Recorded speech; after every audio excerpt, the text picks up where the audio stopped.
Look at this spread. And let's clarify it.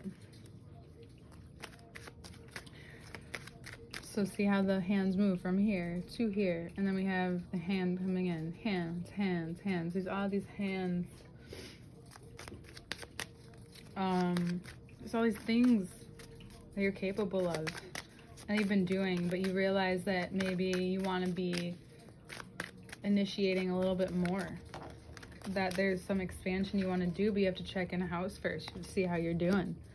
Check in with yourself. Aries rising, this is happening, full moon happening in your first house of identity. It's revealing to you what identities have worked for you and which ones no longer have that power that you're seeking. And it's not to have power over people, it's about power over your life. We know that about you. You're willing to say very almost easily and casually that you're no longer going to be able to continue in the same place that you're at.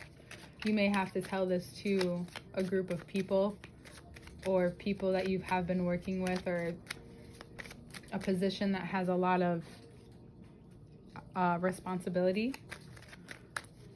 It even could be at the same time a person. For a lot of you, this feels more like work, or how the more that what you actually care about and want to relate on is changing the dynamics of your relationships in your life and what it is that you are learning to adjust with in yourself and needing to take action on, regardless if the right thing comes out. It's just very obvious that that's taking the very front and center stage, and is going to give you a visual of how you can feel both or perceive yourself as content when you're really just stubborn and holding on. And what you're holding on to has probably been even stunting some of your money growth opportunity. But it's understandable the kind of control you wanted to have, because you were almost like duped into thinking you had it already. And now that you realize you don't, you are willing to walk away. And it's not giving up. You just realize that there's no win for you here. There's no true power. It was all tied up in being able to not see that maybe someone's playing with your emotions, and that could be a Sagittarius. Or it could just be that this Jupiter retrograde is revealing to you where the parts of your life that haven't been so easily navigated. But now you see it and you can't unsee it. And it gets you through a situation big time. There's a big shift. And you're being asked to see how, like, he's looking down, he's looking over and down. You're not only overcoming the situation, but now you're being asked to let go of what you've just put in your energy into overcoming. You're saying, take a bigger risk.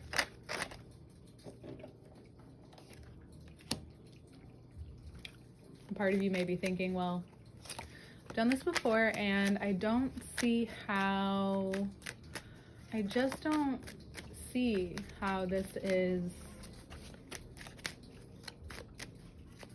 this really it?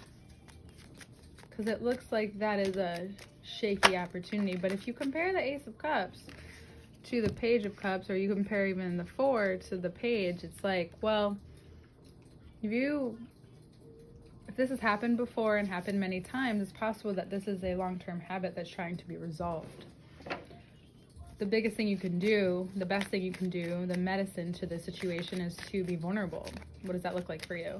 Maybe that looks like I'm deciding what comes next for some of you, and for others of you, It's about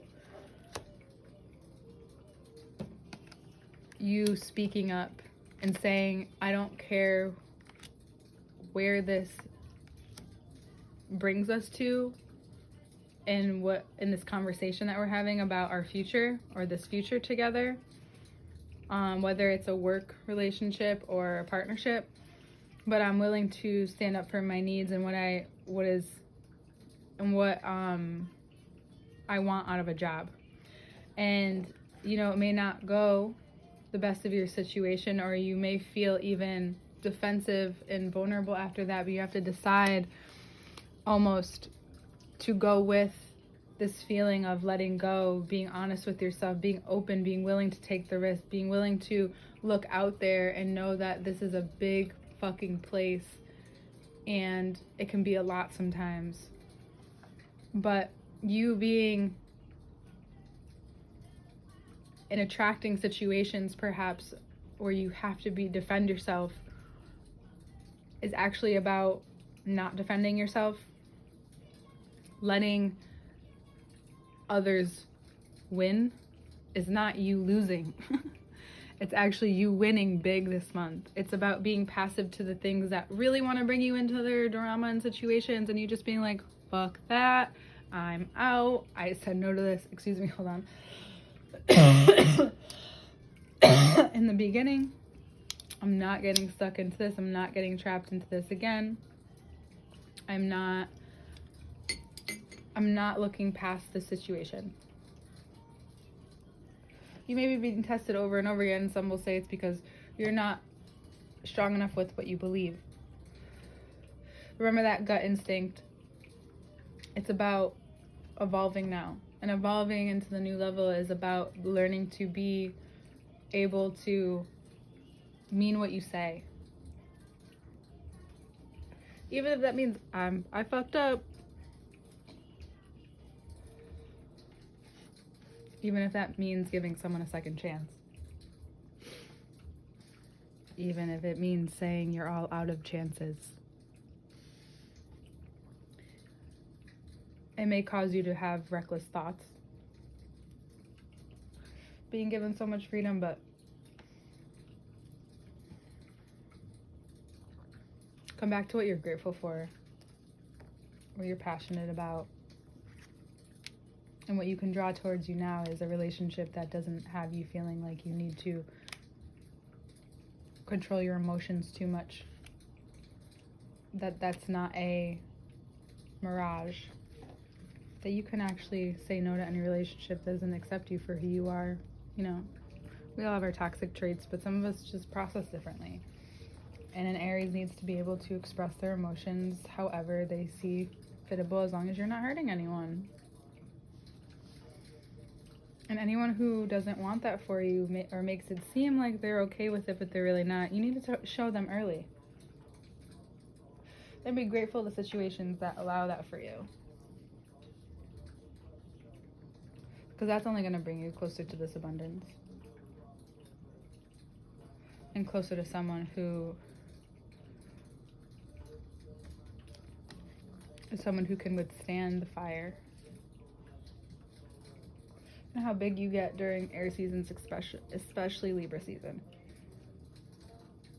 Who can see your vision with you. Who can give you the space to roam and be powerful. But also that very vulnerable newborn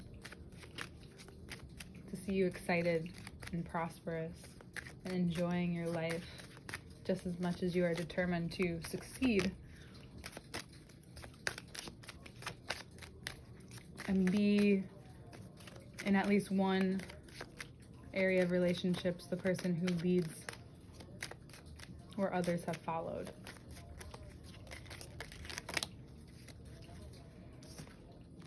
And to remember that sometimes we think giving into this dominant part of us enough what we can learn to gain control, but the truth is it's to learn to manage that power. To not look down on it or not feed it, it's learning how and what to feed it.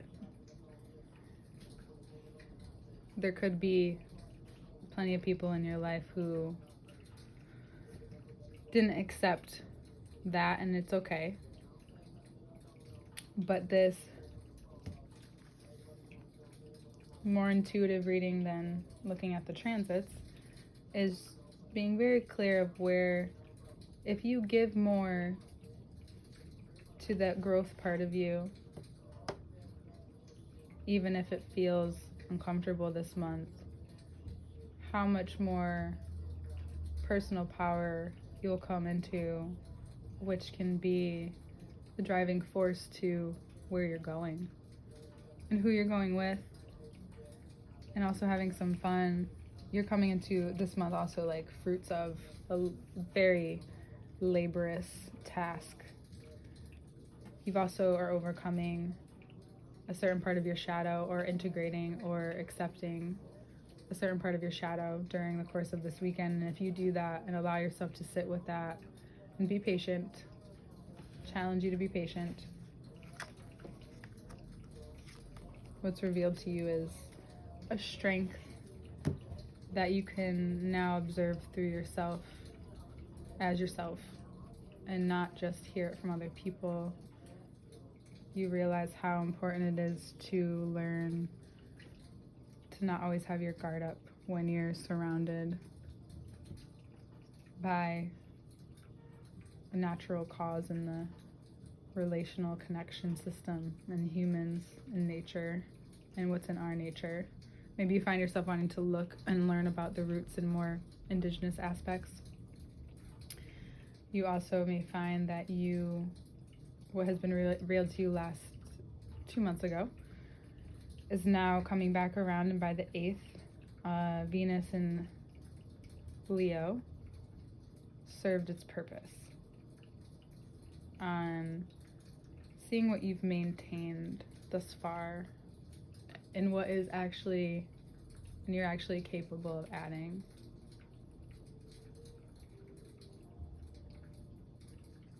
You know the way forward is through,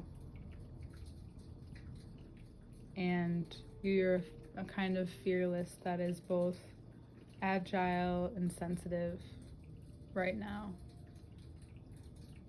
And it will draw new significant experiences into your life that shape who you are for a very long time. They also show you that personal power is a bright, shining, glowing being who is head down, determined. Tunnel vision, baby, not in a bad way. I love you. See you next month.